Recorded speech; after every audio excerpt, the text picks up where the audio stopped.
Hey guys, welcome back to the Thrasher Show. Today we're going to be getting our top 10 for the 2026-2027 college football season. So, number one, I don't even think this should be a shock. I think it's Ohio State.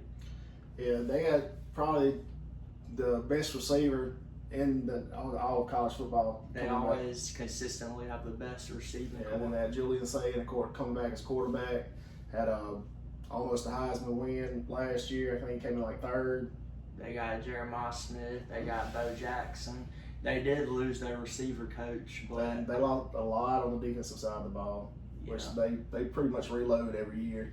Yeah, I feel like they always have a couple of first-round picks, but they did lose Caleb Downs, Avril Reese, Sonny Styles, and they're all going to be first-round picks. It's kind of crazy that team didn't win a championship with all the talent they had. But Number two, we have Texas.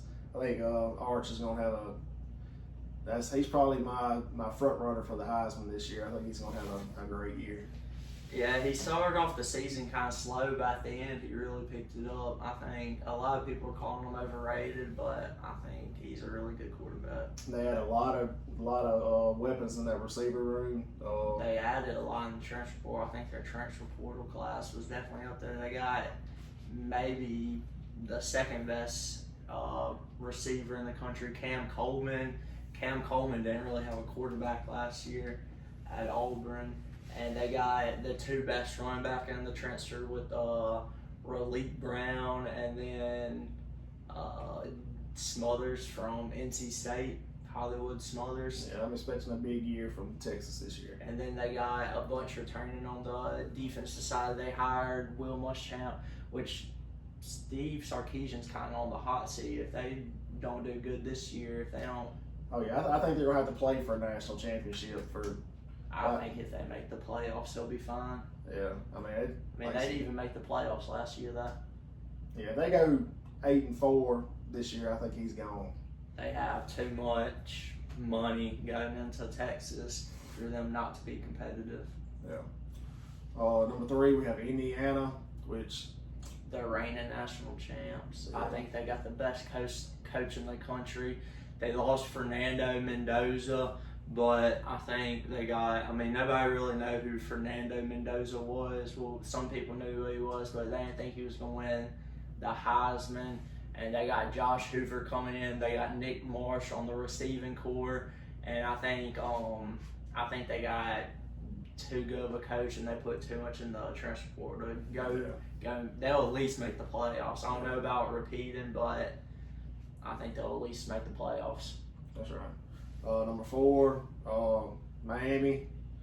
They just a great season last year. Nobody expected them to be playing in the national championship. Make the playoffs. That's right, and they end up playing in the national championship game. I would honestly, if somebody wanted to put them at number one or two, I don't even be mad at it. They lost a lot on defense from the defensive line, but their offense, I think, is probably going to get better. They got Darian Mitchell, which he could be the first quarterback selected in this draft. Yeah, I believe he's going to be better than Beck was.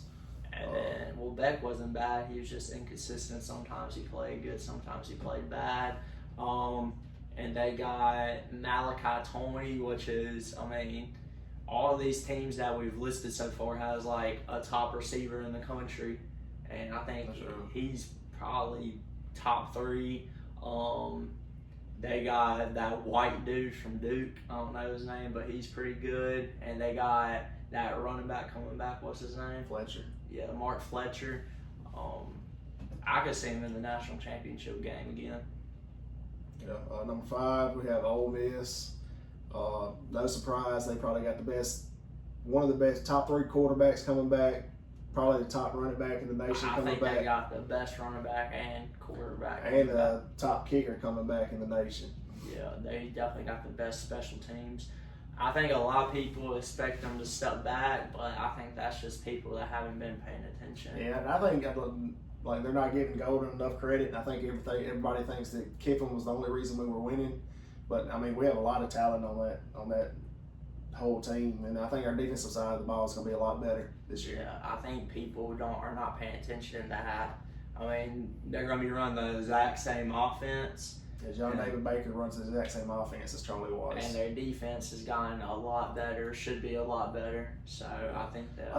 And like I said, I think the defensive end that transferred to LSU, that's going to be our biggest loss that we lost in the portal. The only question I have on Ole Miss is their 2 tackles. If their 2 tackles can just be above average to decent, I think I wouldn't be surprised if they won that championship. And they got so much more depth on this team than they did last year. I think, especially on the defensive side of the ball. I think that's why they didn't. If they had more depth on the defensive line, I think they would have been in the national championship game.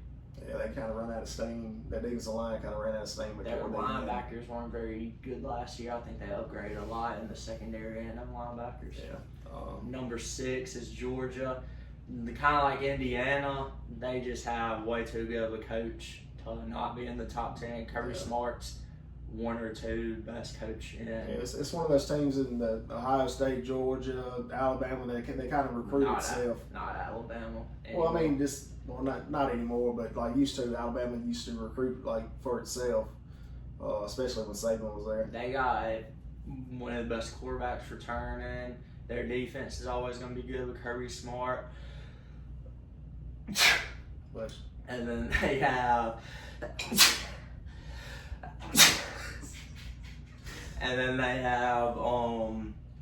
Gunnar Stockton's a dog. He took some of the biggest shots I've ever seen in the Sugar Bowl. Probably the toughest quarterback in the nation. Yeah. He's got the toughest hairline to look at in the nation too. They got the best running back, one of the best running backs, one of the best quarterbacks. I think just Kirby Smart's they're gonna be always in the top 10 as long as he's there. Number 7, we have Oregon. Dante Moore. Everybody was expecting him to come out in the draft, and he probably would have been the second quarterback taken if he would have came out.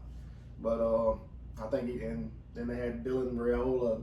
Yeah, and then Evan Stewart's going to be healthy this year. They have Moore, the receiver, and they got a really good coach. Dan Lanning's one of the best coaches in the national championship. Oregon just never breaks through and win a national championship, though. Yeah, that's always the problem. They just can't get over that hump. Yeah, I think they're always going to have a good defense under Dan Lanning too. Number 8, we have Texas A&M. They got Marcel Reed coming back. Their running back is good. I really like watching Reed. I think he's very really exciting to watch. He's very inconsistent though. He throws a lot of interceptions. Yeah, but I like watching him though. Yeah. I think their defense is pretty good. They got another really good coach. I don't think anybody expected him. Elko does good. Number 9, Notre Dame. They're always going to be good defensively with Marcus Freeman, and they got definitely one of the best quarterbacks coming back with CJ Carr. They did lose. I think both their running backs ran enough draft. I think Jeremiah Love is going to be a huge loss for them. That's right. But I think they're going to be in the top 10 still. A lot of people thought they should have been in over Miami. Obviously not, though, since Miami went to the national championship. Number 10, Texas Tech. They just have a ton of money. They got Brendan Sorsby, and they got a good running back coming back. They did lose a lot on that defense. They lost the linebacker. Rodriguez. Yeah, and then they lost David Walker, or whatever his name is. The defensive end, he had 14.5 sacks. They're both going to be, I don't know about Rodriguez, but the defensive end is definitely going to be a first-round pick. And then these are the teams that just missed out. It's LSU. They just got. I wouldn't be mad if somebody put them in their top 10. I would understand that. I just think that I don't know about the offense line. I don't know about Sam Levitt. It's just kind of hard with all those transfers coming in and not a lot of people returning to know what they're going to be. Yeah, it takes a lot to gel. Like, a lot of these teams now, are really young and, they're not gelling very well. And especially for the offensive line, if you get all new offensive lines in the transfer portal, that usually doesn't work out. And I think what a lot of people aren't thinking about, every single first-year quarterback under Lane Kiffin has struggled like the first time in the system. Matt Corral in 2020 threw like 15 interceptions in the season. Jackson Dart wasn't that good his first season at Ole Miss. I mean, I think the only Austin Simmons was terrible those first 2 games. The only good quarterback has been Trinidad. He wasn't even the starter at the and I don't think Sam Levitt's anywhere near Trinidad as much as people want to say that. I don't think he has the talent, and like he struggled against Mississippi State. Yeah. I wouldn't be surprised if they made the playoff. I wouldn't be surprised if they were. They spent $40 million on that roster, so they're gonna have players. I wouldn't be surprised if they made the playoffs, but I also wouldn't be surprised if they're like 8-4. And yeah, I think Lane Kiffin, like his coaching style, gets him in trouble sometimes. Like that last game against Georgia, I don't think we beat Georgia. Ole Miss beats Georgia if Lane Kiffin's still there. He's gonna go for it on that those 4th downs instead of kicking the field goals. And I just don't think we beat Georgia that game. Then another honorable mention is Alabama. They got Keelan Russell, but I just don't know if I believe in Kalen DeBoer. They got Ryan Williams coming back. He didn't have a great season, but I think he'll have a little bounce back season. I don't think they're going to make the playoffs, and I think he gets fired next year. Their big question mark is who's going to take over the quarterback spot. Ty Simpson went to the draft. It's either Austin Mack or Keelan Russell, which they just had a spring game, and Keelan Russell did pretty good, so I think he'll probably be the starter.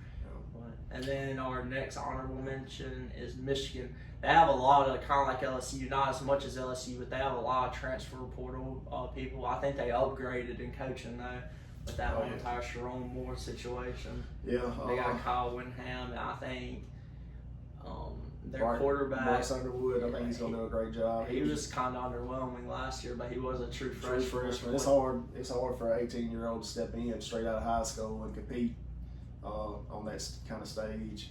I think, but they got a lot of people from Utah, and Utah is a pretty decent team. Yeah. So I think they'll be on the fringe of that top 10. One team I do want to talk about just for a second is Oklahoma State. I think they're going to have I don't think they're going to be garbage next year. I think they're going to be better coached this year, and they brought in 48 players from the transfer portal. Yeah, but from North Texas. I mean, it was only like 17 of them from North Texas. 17 transfer? I think their quarterback will do pretty good. Yeah, I think they're going to be a much improved team in that. Well, I hope they're a much improved. They won like 1 game. I think they're 3-9, but if they won 4 games, it would be much improved. Yeah, and that's just one of those teams I was going to throw out there. And then another team is Oklahoma. I mean, they made the playoff last year, and John Mateer's coming back. Yeah. They're under Brett Venables. I think their defense is always going to be really good. Yeah, I think South Carolina's going to be much improved. I think they're going to be a lot better. I think Sellers is going to have a better year than he had last year. Maybe. I think their coach is going to get fired after this year. Yeah, Beamer. Yeah, so I don't think he sucks. Alright, anyways, let us know what you think about our top 10. Please like and comment, and we'll see y'all later. Alright. Thanks, guys.